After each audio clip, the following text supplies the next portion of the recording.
તો ભાઈ આપણે ભણી રહ્યા છીએ જાહેર વહીવટ અને જાહેર વહીવટમાં અલગ અલગ ટોપિક્સ આપણે ભણી ચૂક્યા અત્યાર સુધીમાં. એમાંથી નવો ટોપિક આજે એક ભણીશું. એ ટોપિકનું નામ છે લોકશાહીમાં મુલકી સેવાની ભૂમિકા.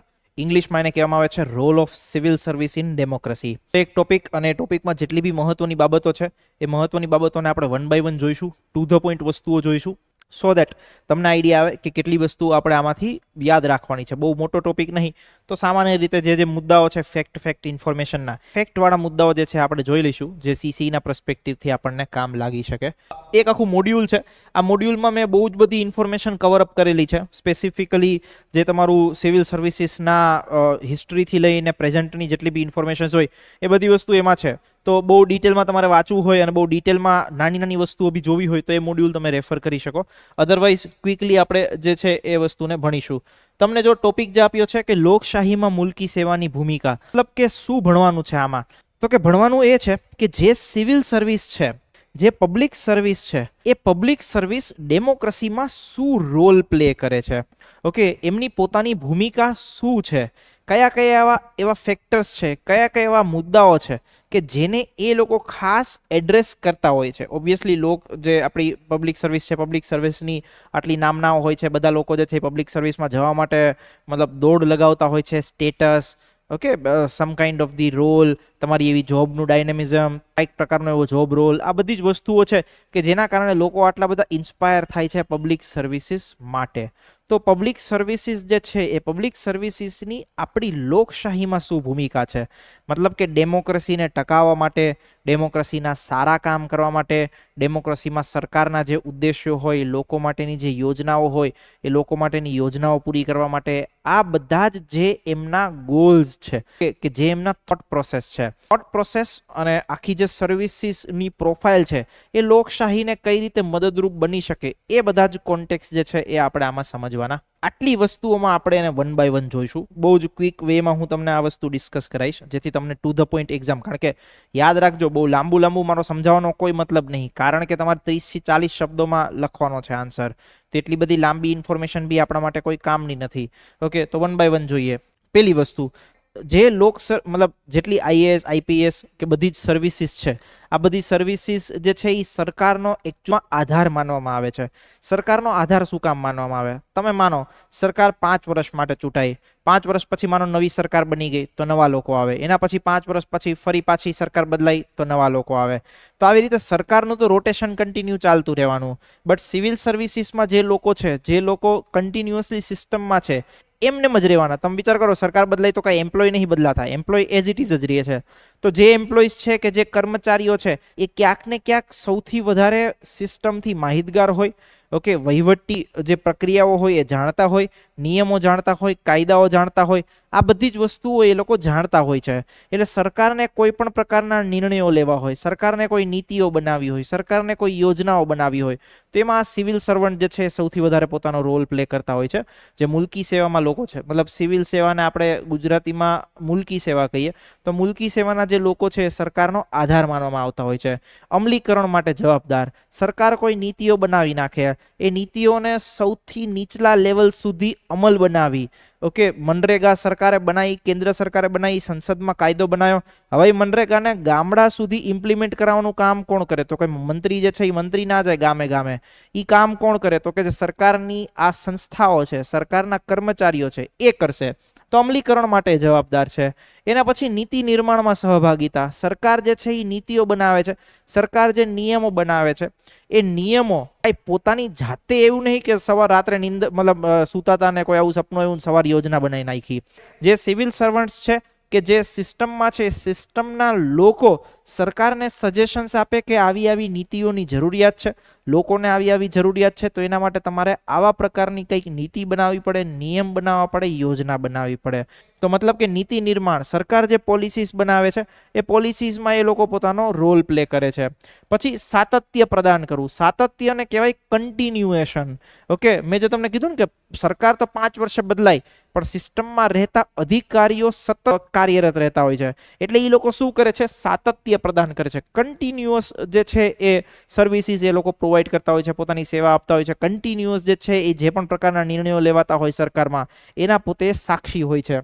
સામાજિક અને આર્થિક વિકાસમાં ભૂમિકા, તો કે ભાઈ જો સમાજના કોઈ પછાત વર્ગના લોકો હોય કે સમાજમાં કોઈ ગરીબ લોકો હોય તો આ પછાત વર્ગના લોકો માટે, જે લોકો હાંસિયામાં ધકાઈ ગયેલા છે એમની માટે, અને સાથે સાથે જે લોકો ગરીબ છે તો આ બધા લોકોને ઉપર લાવવા માટે, અપલિફ્ટ કરવા માટે જે નીતિઓ બનાવવી પડે, જે નીતિઓનું અમલીકરણ કરવું પડે, એમાં આ સિવિલ સર્વન્ટ્સનો અને સિવિલ સેવામાં જોડાયેલા લોકોનો જે છે એ રોલ હોય છે. તો એટલા માટે એમની સામાજિક આર્થિક વિકાસમાં ભૂમિકા છે. દેન રાષ્ટ્રની ભાવના વિકસાવી. આખી સિવિલ સેવા જે છે એ આખા દેશને એક સાથે જોડે છે. મતલબ જ્યારે એમને ટ્રેનિંગ આપવામાં આવે ત્યારે બી એ લોકો દેશના કોઈ પણ છેડામાં જઈને કામ કરે એમને એ પ્રકારની વેલ્યુઝ શીખવાડવામાં આવતી હોય કે તમારે દેશ એક રીએ એવા પ્રકારનું કામ કરવાનું છે, દેશમાં એક સમાન નીતિઓ લાગુ થાય કે દેશના મતલબ જે બી ગરીબો હોય, ગરીબો કોઈ બી જગ્યા હોય, નોર્થ ઈસ્ટ સાઉથ વેસ્ટ કોઈ બી જગ્યાએ જે ગરીબો હોય એ ગરીબો માટે તમારે કામ કરવાનું છે, તમારે હંમેશા લોકોના ઇન્ટરેસ્ટ માટે કામ કરવાનું છે. તો આ બધી જ વસ્તુ જે છે એ એક પ્રકારે રાષ્ટ્રતાની ભાવના એટલે કે નેશનલિઝમ જે છે એની ફિલિંગ જે છે એ ગ્રો કરતું હોય છે, એની ફિલિંગ વધારતું હોય છે. તો એ નેશનલિઝમ અચીવ કરવાનો પણ એક રસ્તો જે છે એ આ સિવિલ સેવા છે. પછી લોકશાહીમાં ઓવરઓલ ભૂમિકા, રાઈટ, લોકશાહી જે છે એ વ્યવસ્થિત રીતે જળવાઈ રહે.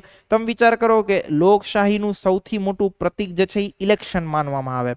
ઓકે, તો ઇલેક્શન માનો, ઇલેક્શન કમિશન ઓફ ઇન્ડિયા દ્વારા અનાઉન્સ કરવામાં આવે, બધી જ વસ્તુ થઈ જાય, પણ અમલીકરણ કોણ કરાવે? તો કે અમલીકરણ જિલ્લા લેવલે કલેક્ટર હશે તો એની જવાબદારી હશે કે ભાઈ બધી જ વસ્તુઓ વ્યવસ્થિત રીતે ચાલવી જોઈએ, રાઈટ. આખું ઇલેક્શન જે છે એ ફ્રી અને ફેર થવું જોઈએ. ઓકે, કોઈ પણ પ્રકારનો ભ્રષ્ટાચાર કે કોઈ પણ પ્રકારની ધાંધલી જે છે એ ના થવી જોઈએ. તો લોકશાહીમાં લોકશાહીને જીવંત રાખવામાં આ સિવિલ સેવાના જે પણ લોકો છે કે અધિકારીઓ જે છે એ પોતાની ભૂમિકા પૂરી નિભાવે છે. કે આફતો અને કટોકટીમાં મદદ, જ્યારે બી કોઈ પણ પ્રકારની આપત્તિ જેવી સિચ્યુએશન આવે, એ પૂર હોય, એ ચક્રવાત હોય, એ દુકાળ હોય, કોઈ પણ પ્રકારની વધુ પ્રકારનો વરસાદ હોય, કોઈ પણ પ્રકારની સ્થિતિ હોય, આવી સ્થિતિમાં ખડે પગે કોઈ રહેતું હોય, તમે COVID-19 જેવી સિચ્યુએશન્સ બી માનીને ચાલો, તો કે આવી સ્થિતિમાં ખડા પગે રહેતું હોય, રાઈટ, લોકોની સાથે ઊભું રહેતું હોય અને લોકોને એક પ્રકારનું લીડરશિપ પ્રોવાઈડ કરતું હોય કે એમના માટે સતત દિવસ રાત કોઈ નિર્ણયો લેતું હોય, કામ કરતું હોય, તો એ આ જે પબ્લિક સર્વિસીસમાં જોડાયેલા લોકો છે એ છે. અને લાસ્ટ વહીવટી નિર્ણય. વહીવટી નિર્ણય મતલબ કે રોજ બરોજ સરકાર જે છે એ નીતિગત નિર્ણયો લેતી હોય, સરકાર પોલિસીસ બનાવતી હોય, ડે ટુ ડે બેઝિસ ઉપર જે કામ કરવાનું હોય. તમે એક સિમ્પલ માની મતલબ એક વિચારો કરો, એક આપણે કાયદો ભણ્યા હતા RTI નો, તો કે RTI નો કાયદો બનાવ્યો તો બનાવ્યો કોને? સંસદે. કામ જવાબદારી દીધી હતી કે બધાને તમારે માહિતી આપવાની. ઓકે, હવે માહિતી ડિપાર્ટમેન્ટ લેવલ ઉપર આવે, માહિતી સરકારી અધિકારી પાસે આવે તો એને જવાબ કોણ આપે? સરકારી અધિકારી. મતલબ કે વહીવટી જે રોજબરોજની પ્રક્રિયા છે, આ રોજબરોજની પ્રક્રિયામાં આ સિવિલ સેવાના જે લોકો છે એમનો મહત્વનો ભાગીદારી હોય છે. મતલબ કે આખા દેશની સિસ્ટમ ચલાવવી, કન્ટિન્યુઅસલી પોલિસીસ બનાવી, સોશિયલ અને ઇકોનોમિકલ ડેવલપમેન્ટ કરવું, લોકશાહીને જીવંત રાખવી, આપત્તિના સમયે પણ મદદરૂપ બનવું, રાઈટ. આ બધા જ કાર્યોમાં આ સિવિલ સર્વન્ટ્સ જે છે એ પોતાનો રોલ પ્લે કરતા હોય છે. ધેટ્સ વાય તમે એવું કહી શકો કે લોકશાહીમાં આખી ભૂમિકા, લોકશાહીમાં સિવિલ સર્વન્ટ્સની ભૂમિકા કોન્ટેક્સ્ટમાં તમે લખી શકો. આ બધા જ શબ્દો જે છે એ તમારા માટે કીવર્ડ્સ છે અને બધા જ શબ્દોનું નાનું એક્સપ્લેનેશન જે તમારે લખવાનું થાય એક્ઝામમાં એ બી મેં તમને આપી દીધું, સો દેટ તમને ક્યાંક મુદ્દો ધ્યાનમાં રહે. સી પૂછાય એવા ક્વેશ્ચન જે તમે આ પૂછી રહ્યા છો, હજી સુધી કોઈ વખત આપણી પાસે આ એક્ઝામનો બેન્ચમાર્ક નથી આવ્યો. આપણી પાસે જસ્ટ સિલેબસ છે. ઓકે, તો આપણે શું કરી શકીએ કે પૂછાય એવા ક્વેશ્ચન્સની ક્વેશ્ચન્સ બેંક પોસિબલ નહીં. રીઝન ઇઝ કે આપણી પાસે બેન્ચમાર્ક જ નહીં. કોઈ જીપીએસસી ક્લાસ 1-2 ની પરીક્ષા આપતું હોય તો એના માટે આપણે પૂછાય એવા ક્વેશ્ચન્સ કાઢી શકીએ. રીઝન કે આપણી પાસે છેલ્લી 5 વર્ષના પેપર્સ છે, તો આપણને ખબર છે. જેમ કે તમારું ગુજરાતી અને અંગ્રેજીનું પેપર હું પ્રિડિક્ટ કરી શકું જાહેર વહીવટમાં, જાહેર નિવેદનમાં તો કે આવો ક્વેશ્ચન પૂછાય, ચર્ચાપત્રમાં આવો પૂછાય, અહેવાલ લેખનમાં આવો પૂછાય. જીએસ 3 માર્ક્સનું પેપર આખું 150 માર્ક્સનું આ પહેલી વખત બની રહ્યું છે. તો મતલબ જેવું નવું તમારા માટે છે એવું જ નવું અમારા માટે બી છે. તમારા માટે બે વસ્તુ નવી છે, એક સિલેબસ નવો છે અને એક કેવા પ્રકારના પ્રશ્નો પૂછાશે એ ખબર નથી. અમારા માટે એક જ વસ્તુ નવી છે, શું? તો કે કેવા પ્રકારના પ્રશ્નો પૂછાશે. સિલેબસ અમારા ફેમિલિયારિટીમાં છે, તો સિલેબસના જેટલા બી મુદ્દા, સિલેબસની જેટલી બી ડેપ્થ હોય, દેટ વી કેન ડિસ્કસ. કે જેનામાંથી, અને અગેન કોઈક નવો પ્રશ્ન પૂછાઈ ગયો, તમારી પાસે કંઈક કોન્ટેન્ટ હશે તો લખી શકશો. ખાલી પ્રશ્નના જવાબ હું તમને આપીશ તો જે પ્રશ્ન હશે એનો જવાબ હશે એ જ લખી શકશો.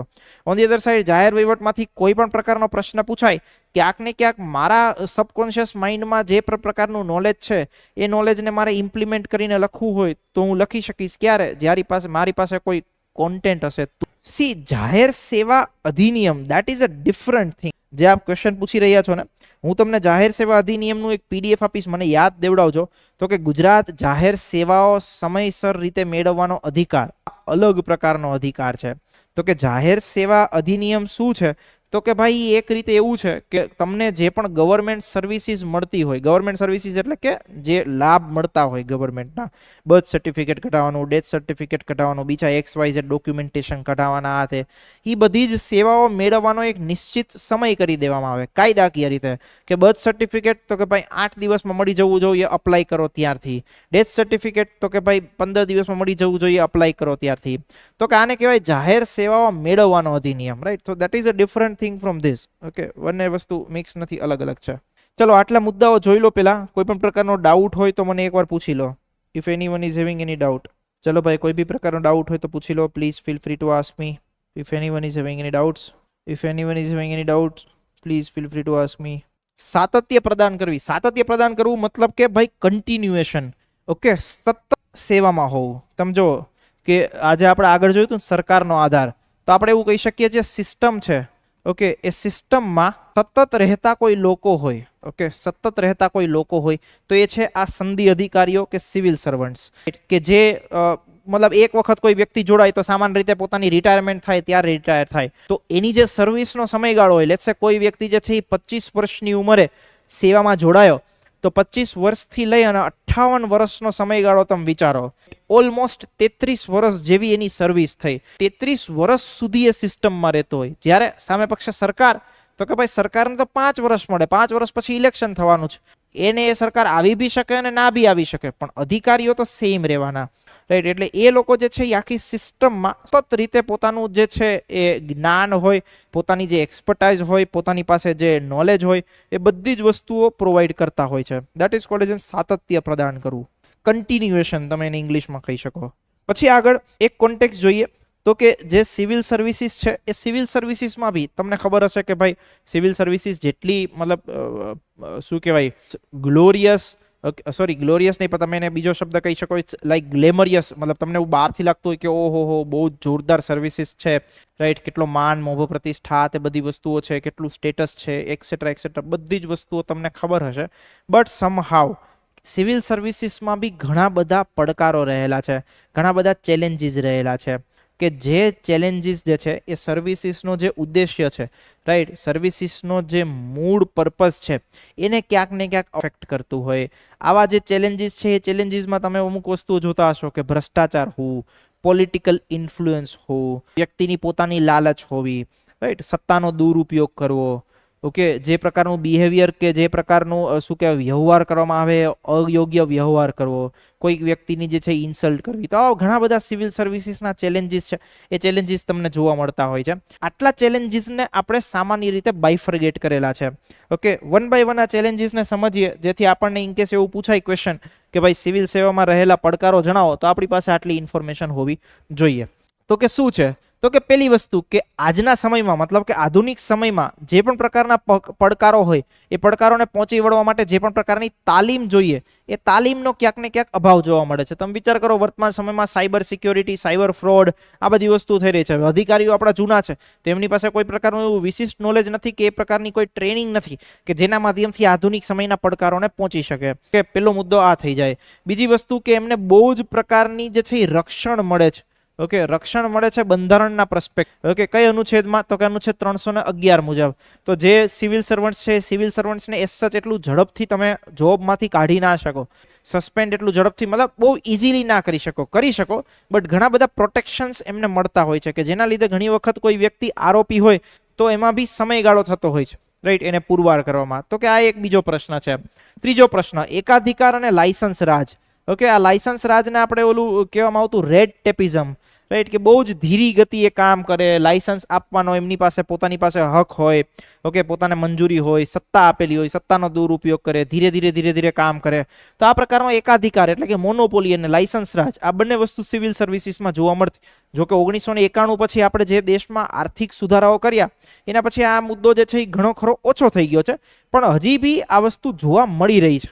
તો લાયસન્સ રાજ, એકાધિકાર, આવા બધા પ્રશ્નો જોવા મળતા હોય છે.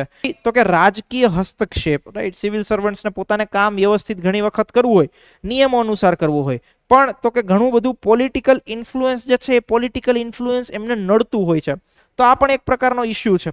તો કે કઠોર અને જૂના નિયમો તેમજ પ્રક્રિયાઓ, તો કે આપણા દેશમાં જે પણ નિયમો છે એ નિયમો હજી બી એટલા બધા જૂના છે.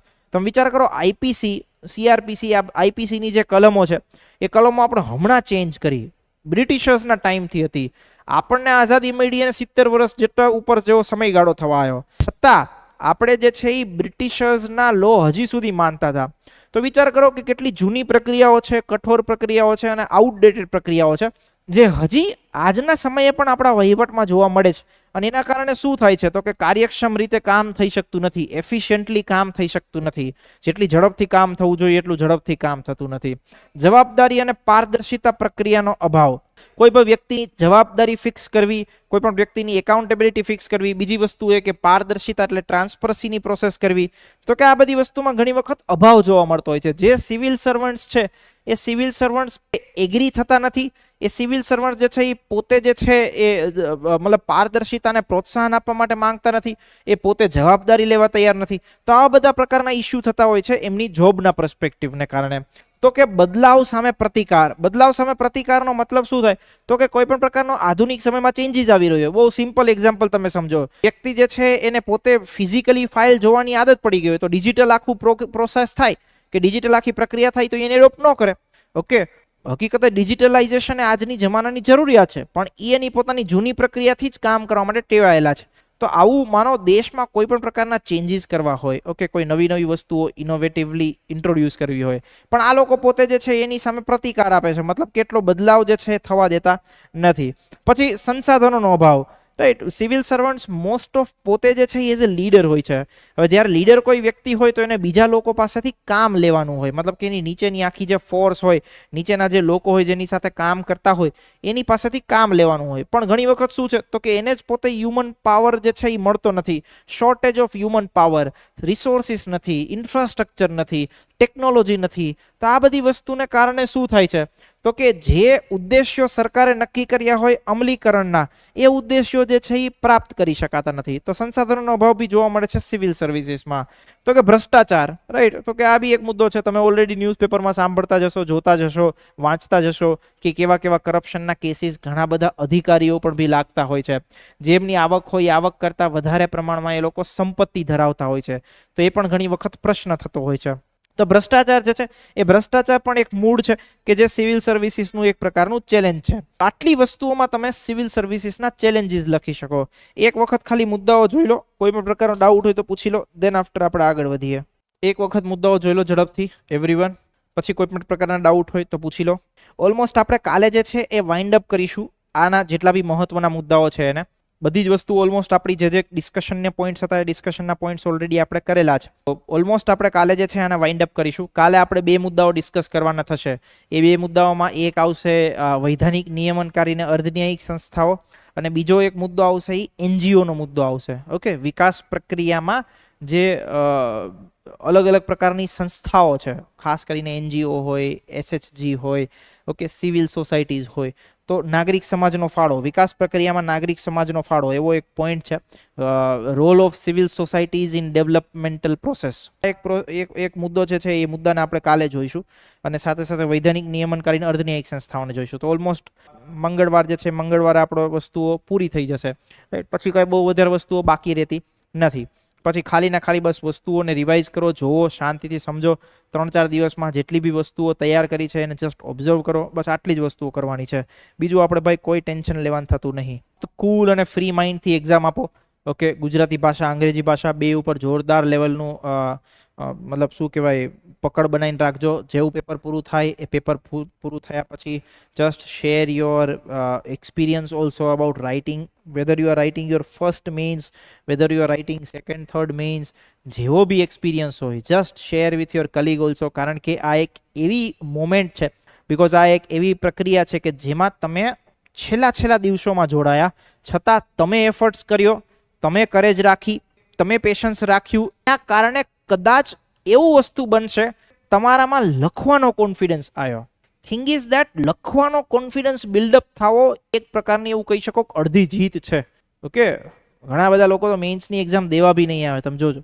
રીઝન ઇઝ કોન્ફિડન્સ જ નહીં કે લખીને શું કરશું, પેન તો ઉપડતી નહીં, એવા પ્રકારની વસ્તુઓ બી હશે. તો ભાઈ you have learn something in just about, મતલબ આઈ ડોન્ટ નો કદાચ કેટલા મહિના આપણે થયા હશે, મતલબ મને એક્ઝેક્ટલી યાદ નહીં આવતું કે આપણે કેટલા મહિના પહેલા મળ્યા હતા, કદાચ મેક્સિમમ 1.5 મહિનો થયો હશે, એનાથી વધારે તો કોઈ સમયગાળો થયો જ નહીં મારા મત મુજબ. મેક્સિમમ 1.5 મહિનો થયો હશે આપણે લોકો મળ્યા એને, રાઈટ, અબાઉટ 40 to 45 ડેઝ, એનાથી વધારે તો નહીં જ થયા. 2 મહિના જેવો તો સમયગાળો આઈ થિંક નહીં થયો, 1.5 મહિના જેવો સમયગાળો થયો છે, રાઈટ. નવરાત્રી જેવો સમયગાળો હતો, નવરાત્રીના સમયગાળામાં આઈ થિંક આપણે લોકોએ મળવાનું શરૂ કર્યું હતું, અને નવરાત્રીના સમયગાળામાં આપણે લોકોએ જે છે તૈયારી શરૂ કરી હતી, રાઈટ. તો વિચાર કરો, નવરાત્રીથી લઈ અને just about in 45 days you have gone through with many aspects. Overall આપણે વાત કરીએ તો ગુજરાતી ભાષા ભણ્યા, ઇંગ્લિશ ભાષા ભણ્યા, અને ખાસ કરીને જીએસમાં આપણે 2 સબ્જેક્ટ ભણીશું, મતલબ 2 સબ્જેક્ટ ભણ્યા છીએ. એક છે તમારું આ જાહેર વહીવટ અને શું કહેવાય લોક પ્રશાસન અને શાસન, અને સાથે સાથે એથિક્સ, ઓકે, એટલે કે નીતિશાસ્ત્ર. આટલી વસ્તુ આપણે ડિસ્કસ કરી. પણ 45 દિવસના સમયગાળામાં બી આપણે જે વસ્તુઓને લર્ન કરી છે, જે વસ્તુઓને કમાયા છીએ શીખવાના માધ્યમથી, એ વસ્તુઓને આપણે એક્ઝિક્યુટ કરીશું એ દિવસે, ઓકે, અને એ દિવસે ફૂલ કોન્ફિડન્સમાં એક્ઝિક્યુટ કરીશું. મતલબ મેં ગઈકાલે આઈ થિંક મારી જે બંધારણની પીપીટીઝ છે, બંધારણની પીપીટીઝ બી શેર કરેલી છે, right. I M just giving you અ મતલબ ફૂલ ઓન અશ્યોરન્સ, તમે જેટલા બી ટોપિક્સની મારી પીપીટી છે બંધારણની, બસ એ ટોપિક્સની પીપીટી સાથે ગો થ્રુ કરી લો. રીઝન ઇઝ ભાઈ 10 ક્વેશ્ચન છે, 10 ક્વેશ્ચન આવડવા જરૂરી છે. ટોટલ તમારા 50 ક્વેશ્ચન, એમાંથી વિચાર કરો 2 સબ્જેક્ટના 20 ક્વેશ્ચન છે, ઓકે. સો 40% શેર તો ખાલી 2 સબ્જેક્ટ લઈ જાય છે. બાકી બધા ટૂચકા મુચકા સબ્જેક્ટ, મતલબ ઘણા બધા લોકો જે છે એ પેનિક થતા હશે, ખાસ કરીને કે ભાઈ હિસ્ટ્રી ઓ આવડો મોટો ટોપિક નહીં આવડ્યો, કલ્ચર ઓ આવડો મોટો ટોપિક નહીં વાંચ્યું. But thing is that remember my friends, only 4 to 5 questions are there from such topics. So એટલી બધી બી વસ્તુની ચિંતા કે પેનિક થવાની જરૂરિયાત નહીં. On the other side, 20 questions is equal to about 60 marks. So 2 papers containing about 60 marks. Okay, તો definitely એ વસ્તુ પર ફોકસ કરવી જોઈએ. મતલબ હું તમને કહું છું, તમે પીપીટીઝ ખાલી બંધારણની બધી વસ્તુ સાથે ગો થ્રુ કરીને જાજો, કારણ કે ઓલમોસ્ટ બહુ બધા ચેપ્ટર્સ જે છે એ કવર અપ કરેલા છે. ક્યાંક ભાઈ એ વસ્તુ ક્લિક થઈ જશે, લખી શકશો, દેટ ઇઝ ફોર શ્યોર. તો એની ચિંતા ના કરતા. ક્વેશ્ચનમાં જીએસમાં ના આવડે તો એ ક્વેશ્ચનમાં ગપ્પા મારવા જોઈએ કે નહીં? ડેફિનેટલી 110% એક જ વસ્તુ કહું છું કે બધી વસ્તુ લખીને આવજો. નેગેટિવ માર્કિંગ છે નહીં તો છોડવાનો કોઈ સવાલ જ નથી. હું તમને એક મારો કિસ્સો કહું. એક માવઠા નામનો ક્વેશ્ચન અમને જીપીએસસીમાં પૂછવામાં આવ્યો હતો 5 માર્કમાં, કે માવઠું એટલે શું ને એની અસરો જણાવો. હવે મેં મારી તૈયારી જે છે એ ઇંગ્લિશ મીડિયમમાં કરી હતી, તો ઇંગ્લિશ મીડિયમમાં કોઈ દી મેં માવઠું શબ્દ નહીં સાંભળ્યો. ઓકે, માવઠું શબ્દ કંઈ સાંભળ્યું નહોતું, મને ખબર નહોતી, અને એ ક્વેશ્ચન મેં છેલ્લે રાખ્યો હતો. છેલ્લે મને કાંઈ નહીં, મતલબ મેં એવું વિચાર્યું માવઠું એટલે શું, તેની શું કહેવાય અસરો જણાવો, કે મતલબ એવો ક્વેશ્ચન હતો માવઠું એટલે શું, તેની યુવાનો ઉપર અસર જણાવો. આઈ ડોન્ટ નો અબાઉટ માવઠું. તો મેં ગમે એમ કરીને છેલ્લે ગપ્પા મારીને એવું લખીને આવ્યો કે ભાઈ જે આત્મહત્યા કરવામાં આવી રહી છે યુવાનો દ્વારા, એ બધી વસ્તુઓ, ક્યાં માવઠું અને ક્યાં યુવાઓની આત્મહત્યા. ઓકે, આવી બધી વસ્તુઓની બ્લન્ડર મિસ્ટેક કરીને હું આવેલો, છતાં ઈ પેપરમાં ઈ ક્વેશ્ચનમાં I got about 0.25 marks. Okay, so thing is that you don't know that what will happen, or શું વસ્તુઓ લખાયેલી હશે, કેવા ક્વેશ્ચન્સ હશે, કેવી વસ્તુઓ પૂછાશે. You don't know about that, guys. So do not worry about it all. Just having confidence. મતલબ I have seen lots of people કે યાર એક્ઝામના થોડા દિવસ પહેલા they were quite under confident. Okay, they were quite under confidence. They are nervous. મતલબ anxiety હોય, fear હોય. I know it's natural. But thing is that યાર make your body spirit like that કે જ્યારે એક્ઝામમાં હોલમાં તમે જાઓ ત્યારે યાર ફૂલ ઓન મૂડમાં હોય, ફૂલ ઓન બોડી લેંગ્વેજ જોરદાર રિફ્લેક્ટ થતી હોય. This is what you need to show. Okay, એ વસ્તુ તમારે દેખાડવાની જરૂરિયાત છે જ્યારે તમે પેપર લખવામાં. મતલબ એ વસ્તુ તમારા બોડી લેંગ્વેજમાં દેખાવી જોઈએ. તો મારા મત એવો છે કે યાર મતલબ it's let's in your batch about 70 students are there who have just joined us in last few મતલબ about 145 days. Out of 70, 5 guys are watching, just 5 guys. You see that what other people are doing, God knows. We even don't know what that what these guys are doing. I hope that they are also preparing very well. Okay or maybe કદાચ એમને લેક્ચર્સની જરૂરિયાત નહીં હોતી હોય, સાથે સાથે પોતાની રીતે કરી શકશે, તો એવી વસ્તુઓ સારી જ છે. તો થિંગ ઇઝ દેટ કે ભાઈ જો બી હો જૈસા બી હો, થિંગ ઇઝ મહેનત સખત લેવલની લખીને આવજો. That is what my message. હજી હું તમારી સાથે ઇન્ટરેક્ટ એકવાર બી કરીશ, મતલબ જ્યારે એક્ઝામ હશે એના 2 દિવસ પહેલાં. Around we will meet on Friday also, Friday night or something like that. તો ત્યારે બી આપણે એક વખત ભેગા થઈશું, વાતચીત કરીશું, જેમાં લાસ્ટ ફ્રાઈડે ઓર થર્સડે બેમાંથી એક, થર્સડે જો થશે તો થર્સડે, ફ્રાઈડે થશે તો ફ્રાઈડે, બેમાંથી એક દિવસ હશે કે જ્યારે આપણે ઓપન ફોર ઓલ વાતચીત કરીશું બધા સાથે. So we will have that interaction also. અને લાસ્ટ મોમેન્ટમાં કેટલી વસ્તુઓ ધ્યાનમાં રાખવાની અને કેટલો ફ્લો હોવો જોઈએ તમારા આન્સરનો, that also we will discuss. But એનો ટાઈમ છે આપણી પાસે હજી. સો 2 દિવસ 3 દિવસનો સમયગાળો છે, એમાં જેટલું બી શીખી શકીએ એટલું આપણે શીખી લઈએ. તો કે જો એક વસ્તુ જોવાની છે કે નાગરિક સેવાઓમાં કાર્યક્ષમતા અને જવાબદારીને પ્રોત્સાહન આપવા માટે તાજેતરની પહેલો શું છે. તો સરકારે ઘણા બધા ઇનિશિયેટિવ્સ લીધા છે કે જે ઇનિશિયેટિવ્સના માધ્યમથી સિવિલ સર્વિસીસના જેટલા બી પડકારો છે એ પડકારોને એ કંઈક સમાધાન કરી શકે. ઓકે, જે પ્રોબ્લેમ્સ છે એ પ્રોબ્લેમ્સનું કંઈક સોલ્યુશન કરી શકે. એફિશિયન્સી ના હોય, ભ્રષ્ટાચાર હોય, ટેકનોલોજી એટલી બધી એડોપ્ટ નથી કરતા, ઓકે, કંઈક ને કંઈક જે છે એ કામ સમયસર નહીં થઈ રહ્યું, ડિલે થઈ રહ્યું છે, આ બધા વસ્તુના જે ઇશ્યુઝ છે એ ઇશ્યુઝને સમાધાન કરવા માટે સરકારે બહુ બધી એફર્ટ્સ કર્યા છે, બહુ બધી પહેલો લીધી છે. તો કે પહેલોનું આપણને નામ જસ્ટ યાદ હોવું જોઈએ. તો કે જો મિશન કર્મયોગી, લેટરલ એન્ટ્રી, ઈ સમીક્ષા, ઈ ઓફિસ અને સિટીઝન નાગરિક અધિકાર પત્ર, આટલી વસ્તુઓ છે. હવે જો આને 1 by 1 આપણે સમજીએ. પહેલી વસ્તુ મિશન કર્મયોગી. ઓકે, તો કે સરકારે આ જસ્ટ રિસેન્ટલી લોન્ચ કરેલું હતું. મિશન કર્મયોગીનો ઉદ્દેશ્ય શું હતો?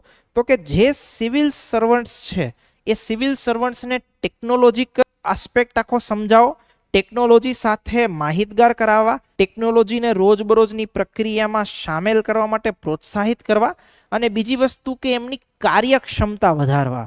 ઓકે, જે એફિશિયન્સી છે, જો બહુ ફેક્ટ વસ્તુ છે, એ વસ્તુ તમારે માનીને ચાલી લેવી જોઈએ. ભવિષ્યમાં તમે કામ કરવા માટે જાઓ તો એક વસ્તુ મગજમાં ધ્યાન રાખીને જાજો, ટેકનોલોજી જરૂરી છે અને છે. તમે ટેકનોલોજી છે તો જ અત્યારે ભણી રહ્યા છો. વિચાર કરો કે ટેકનોલોજીની કેટલી એફિશિયન્સી હશે. તો હંમેશા કોઈ બી પ્રોસેસમાં ઇફ યુ આર એડોપ્ટિંગ ટેકનોલોજી, તમે જો ટેકનોલોજીને ઇન્વોલ્વ કરો છો તો ઓબ્વિયસલી એનો તમને ફાયદો થવાનો, એનાથી તમારું કામ ઝડપથી થવાનું. જે કામ 5 કલાકમાં થતું હોય અડધી કલાકમાં થવાનું. This is the power of technology. તે ટેકનોલોજીને હંમેશા અડોપ્ટ કરવી જ પડે. તો થિંગ ઇઝ દેટ કે સિવિલ સર્વન્ટ્સ પણ એક પ્રકારની ટેકનોલોજી અડોપ્ટ કરે. જો એ નામ શું છે મિશન કર્મયોગીનું, national programme for civil service capacity building. Capacity મતલબ કે એની જે કાર્યક્ષમતા છે, કામ કરવાની જે એમની કામ કરવાની એમની જે કેપેસિટી છે, એ કેપેસિટીમાં વધારો કરવો. તો એ ગોલ છે મિશન કર્મયોગીનો. રાઈટ. બીજી વસ્તુ એ કે યોગ્ય અભિગમ, ઉદ્દેશ્ય એવો છે કે યોગ્ય અભિગમ કે એક પ્રકારનો પર્સપેક્ટિવ આખો સાચો ડેવલપ થાય, કૌશલ્ય અને જ્ઞાન સાથે ભાવિ તૈયાર નાગરિક સેવાનું નિર્માણ કરવાનો. તો જે સિવિલ સર્વન્ટ્સ છે કે જે આઈએએસ કે આઈપીએસ કે અન્ય કોઈ પણ પ્રકારની સેવામાં જોડાતા હોય એ લોકો શું કહેવાય સ્કિલફુલ બી હોય, એ લોકો નોલેજેબલ બી હોય. આવું એક આખું ફ્યુચર આપણે સેટ કરી શકીએ એના માટે સરકારે આ પ્રોગ્રામ લોન્ચ કર્યો છે, કોલ્ડ ઇઝ મિશન કર્મયોગી. તો કે લેટરલ એન્ટ્રી. હવે લેટરલ એન્ટ્રી શું છે હું તમને બહુ જ એક ક્વિક વેમાં સમજાવું. તો કે સામાન્ય રીતે જો કોઈ વ્યક્તિ જે છે પ્રમોશન લેતા સર્વિસીસમાં આગળ જાય. કોઈ વ્યક્તિ લે છે, હું તમને સચિવાલયની હાયરાર્કી કહું. સચિવાલયમાં કેવી હાયરાર્કી હોય? તો કે ડીવાયએસઓ નીચે સૌથી પહેલા ઓફિસ આસિસ્ટન્ટ હોય, એની ઉપર જે છે એ ડીવાયએસઓ હોય, ડીવાયએસઓની ઉપર સેક્શન ઓફિસર હોય, સેક્શન ઓફિસરની ઉપર અંડર સેક્રેટરી હોય, અંડર સેક્રેટરીની ઉપર ડેપ્યુટી સેક્રેટરી હોય, ડેપ્યુટી સેક્રેટરીની ઉપર સેક્રેટરી હોય. ડેપ્યુટી સેક્રેટરી વચ્ચે એક બીજો બી પોઈન્ટ આવે, that is called as joint secretary. સેક્રેટરીથી થોડો નીચે અને ડેપ્યુટી સેક્રેટરીથી ઉપર. તો આવા પ્રકારની અમુક એક આખી હાયરાર્કી કે ચેઇન હોય. તો કોઈ વ્યક્તિ જે છે એ અંડર સેક્રેટરી હોય, એ અંડર સેક્રેટરીમાંથી જોઈન્ટ સેક્રેટરી સુધી પહોંચવામાં બહુ જ બધા વર્ષો લાગે, બહુ જ બધો વસ્તુનો ટાઈમ લાગે. હવે એક વસ્તુ તમે સમજો કે જે સિવિલ સર્વન્ટ્સ છે, જે કામ કરે છે, એ લોકો એક જ જગ્યાએ ઓફિસમાં બહુ જ બધા વર્ષોથી કામ કરી રહ્યા છે. નીતિ નિર્માણ કરવાનું હોય તો એવું નહીં હોતું કે સિવિલ સર્વન્ટ્સ પોતે માર્કેટમાં જાય, બજારમાં જઈને પોતે સર્વે કરે. એ લોકો બીજા પાસે કરાવે, રિપોર્ટ આવે, એના માધ્યમથી આખી નીતિ બનાવે. આવા પ્રકારની આખી પ્રોસેસ ચાલતી હોય. ઓકે, તો જે સિવિલ સર્વન્ટ્સ છે એ આજે કદાચ એજ્યુકેશન ડિપાર્ટમેન્ટમાં કામ કરતો હશે, કાલે ફાઇનાન્સમાં કામ કરતા હશે, પરમ દિવસે એગ્રીકલ્ચરમાં કામ કરતા હશે. આવી રીતે એમનું મતલબ એક દિવસ નહીં પણ જે એમનો સમયાંતર હોય જીવનનો એ સમયગાળા દરમિયાન એ લોકો અલગ અલગ ડિપાર્ટમેન્ટમાં કામ કરતા. તો મતલબ કે એક વસ્તુ છે, જે સિવિલ સર્વન્ટ્સ છે એ લોકો એક્સપર્ટ નથી. Okay, remember my words. જે સિવિલ સર્વન્ટ્સ છે એક્સપર્ટ્સ નથી, એ લોકો જનરાલિસ્ટ છે. જનરાલિસ્ટ મતલબ કે સામાન્ય બધી બાબત જાણતા હોય, ટેકનિકલ બાબત જાણતા હોય નહીં. હેલ્થ સેક્રેટરી હોય તો હેલ્થ સેક્રેટરીને કઈ હેલ્થ રિલેટેડ બધી ઇન્ફોર્મેશન ના ખબર હોય. એને તો જસ્ટ વહીવટ, આખો એડમિનિસ્ટ્રેશન કેમ ચાલે છે એનો અનુભવ હોય, આખી પ્રોસેસ કે સિસ્ટમ કેમ ચાલે છે એનો અનુભવ હોય. બીજો વધારે પડતો એની પાસે કોઈ એક્સપિરિયન્સ ના હોય. ઓકે, સેમ વે જે વ્યક્તિ માર્ગ અને મકાન વિકાસ મતલબ મકાન વિભાગમાં જે છે એ પોતે એઝ અ સેક્રેટરી હોય તો એને એવું ના ખબર હોય કે ભાઈ ઇન્ફ્રાસ્ટ્રક્ચરમાં હું કેવા કેવા પ્રકારની ટેકનોલોજી યુઝ કરું જેનાથી બજેટ ઓછું થાય, જેનાથી રોડ જે છે એ બહુ સારા બને, એક્સેટ્રા એક્સેટ્રા. એને નોર્મલ ઇન્ફોર્મેશન ખબર હોય, એક્સપર્ટ્સ નથી.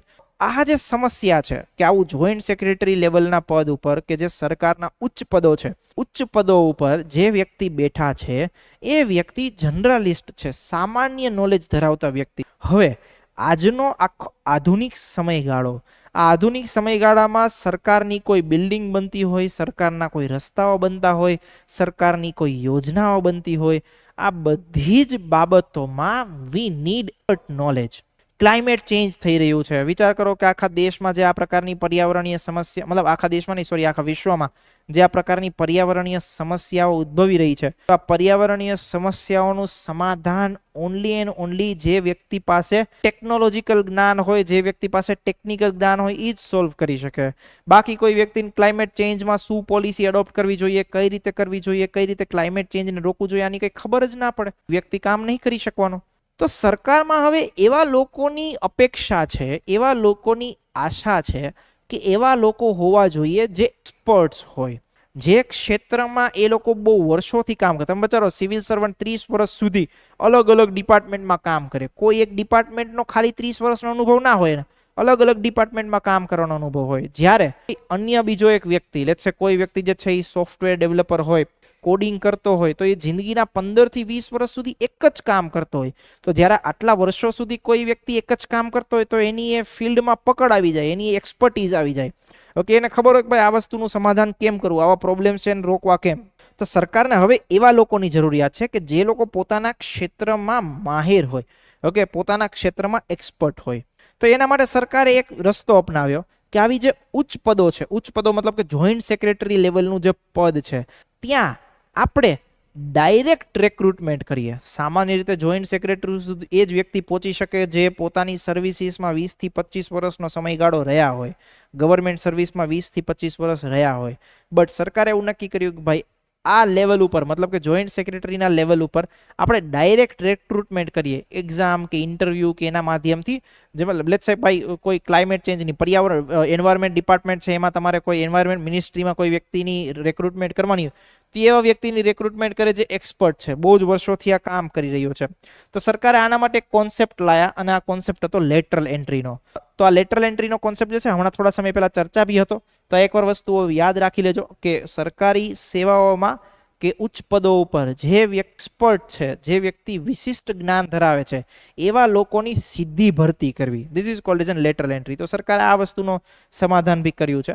ઈ સમીક્ષા, ઈ સમીક્ષા મતલબ કે સરકાર દ્વારા લેવામાં આવેલી નિર્ણયો પર દેખરેખ અને અમલીકરણના પગલા માટે વાસ્તવિક સમયની ઓનલાઈન વ્યવસ્થા. મતલબ કે સરકાર જે છે એ સરકાર ઇન્ટરનેટના માધ્યમથી સરકાર જે છે કોઈ સેન્ટર પરથી આખા દેશમાં ચાલી રહી કે અલગ અલગ જિલ્લાઓમાં ચાલી રહેલી પ્રવૃત્તિઓની કે અલગ અલગ જિલ્લામાં સરકારી જે પણ પ્રકારના યોજનાઓ છે એના અમલીકરણ કઈ રીતે ચાલી રહ્યું છે એનું સમીક્ષા એક જગ્યાએથી બેઠીને ઓનલાઈન માધ્યમથી કરી શકે, એને કહેવાય ઈ સમીક્ષા. તો એવા પ્રકારનો બી સરકારે જે છે એ એફર્ટ્સ કે નવા પ્રકારના ઇનિશિયેટિવ્સ જે છે એ લોન્ચ કર્યા છે. અને જો કોઈ વ્યક્તિ વ્યવસ્થિત રીતે કામ ન કરતો હોય, શંકાસ્પદ ધરાવતો હોય, બિનકાર્યક્ષમ હોય કે એનો રેકોર્ડ ના દેખાતા હોય તો આવી વ્યક્તિ વિરુદ્ધ સરકાર જે છે એ પોતે પગલાઓ પણ લેતી હોય છે. એના પછી છે ઈ ઓફિસ. તો કે ઈ ઓફિસ શું છે? તો તો કે ભાઈ સામાન્ય રીતે ઇલેક્ટ્રોનિક આખી ઓફિસ કે જેમાં પેપરલેસ વસ્તુઓ હોય, પેપર નહીં પણ બધી વસ્તુઓ જે છે એ ઓનલાઈન માધ્યમથી થતી હોય, તો ફાયદો એક કે ઝડપથી કામ થાય, બીજી વસ્તુ પારદર્શિતા રહે, કોઈ વ્યક્તિ કાંઈ જ ખોટું ના કરી શકે, ઓકે, ત્રીજી વસ્તુ સંસાધનોનો બી બચાવ થાય, રાઈટ, જે પણ પ્રકારના પેજીસ આપણે યુઝ કરતા હોઈએ છીએ આ તે બધી જ વસ્તુઓ, એમાં જે ખર્ચો થતો હોય આ બધી વસ્તુઓ. તો આ કોન્ટેક્સ્ટમાં સરકારે જે છે ઈ ઓફિસ પણ લોન્ચ કરી છે. લાસ્ટ છે નાગરિક અધિકાર પત્ર, એને ઇંગ્લિશમાં એકચ્યુઅલી સિટીઝન ચાર્ટર કહેવામાં આવતું હોય છે, it's a typing error. Okay, તો સિટીઝન ચાર્ટર શું છે? તો કે સિટીઝન ચાર્ટર એ છે કે સેવાઓ જે સરકાર આપે છે એ સેવાઓ નિશ્ચિત સમયમાં આપવી, સેવાઓ નિશ્ચિત સમયમાં આપવી, વસ્તુઓ દર્શાવતું કોઈ એક દસ્તાવેજ હોય, કોઈ ડોક્યુમેન્ટ હોય, એને સામાન્ય રીતે કહેવાય સિટીઝન ચાર્ટર. લખી દીધું હોય કે ભાઈ સિટીઝન કે નાગરિકોને જે સેવાઓ મળવાની છે એ આટલા સમયમાં મળી જવી જોઈએ. જો એટલા સમયમાં સેવાઓ મળતી નથી તો જે વ્યક્તિ સેવા આપનાર છે, મતલબ કે ગવર્મેન્ટ ઓફિસર છે, એની વિરુદ્ધ બી પગલાં લેવાઈ શકે કે ભાઈ તે શું કામ આ સેવા જે છે એ 7 દિવસમાં આપવાની હતી એના બદલે 10 દિવસે આપી. ઓકે, તો આ પ્રકારના જે એફર્ટ્સ છે એ સરકારે કર્યા છે. અને બીજી આગળ બી તમે ઘણી બધી વસ્તુ આમાં લખી શકો જો લખવું હોય તો, બટ આટલી વસ્તુ તમારા માટે સફિશિયન્ટ છે role of civil service in ડેમોક્રેસીના કોન્ટેક્સ્ટમાં. એક મુદ્દો આપણે એ જોઈ લીધો કે કયા કયા એરિયાઝમાં એ લોકો પોતે જે છે એ પોતાની ભૂમિકા ભજવે છે કે પોતે ભૂમિકા નિભાવે છે. બીજી વસ્તુ એ જોઈ સિવિલ સર્વન્ટ્સ જે છે એ કેટલી પ્રોબ્લેમ્સ કે ઇશ્યુઝ કે એ બધી વસ્તુઓ ફેસ કરતા હોય છે કે એમની સેવાઓના કયા ચેલેન્જીસ રહેલા છે. અને થર્ડ વસ્તુ એક આપણે જોઈ કે સરકારે જે છે એ કેવા નવા પ્રકારના ઇનિશિયેટિવ્સ કર્યા છે આ સેવાઓના સંદર્ભે. ઓકે, બાકી એક વખત જે આપણું મોડ્યુલ છે, ઓકે, મેં ફર્સ્ટ પેજમાં તમને દેખાડ્યું હતું, જે આપણું મોડ્યુલ જે છે એ મોડ્યુલ એક વખત ખાલી જોઈ લેજો. એમાં અમુક જે અલગ અલગ પ્રકારના મુદ્દાઓ હોય એ મુદ્દાઓને તમે ખાલી યાદ રાખી લેજો. જો આવું મોડ્યુલ છે આપણા, તમે જે ટેલિગ્રામ ચેનલ છે ટેલિગ્રામ ચેનલમાં સર્ચ કરશો so that also you will get an idea. આ PA02 આવા પ્રકારની વસ્તુ છે, મેં તમારા ગ્રુપમાં બી ઓલરેડી એક વખત શેર કરેલું હતું. તો આ મોડ્યુલ એકવાર જોઈ લેજો. આ મોડ્યુલમાં બહુ જ બધી ઇન્ફોર્મેશન આપેલી છે, બહુ જ બધા મુદ્દાઓના આસ્પેક્ટ, ઓકે, જે તમને ક્યાંક ને ક્યાંક મદદરૂપ બની રહેશે.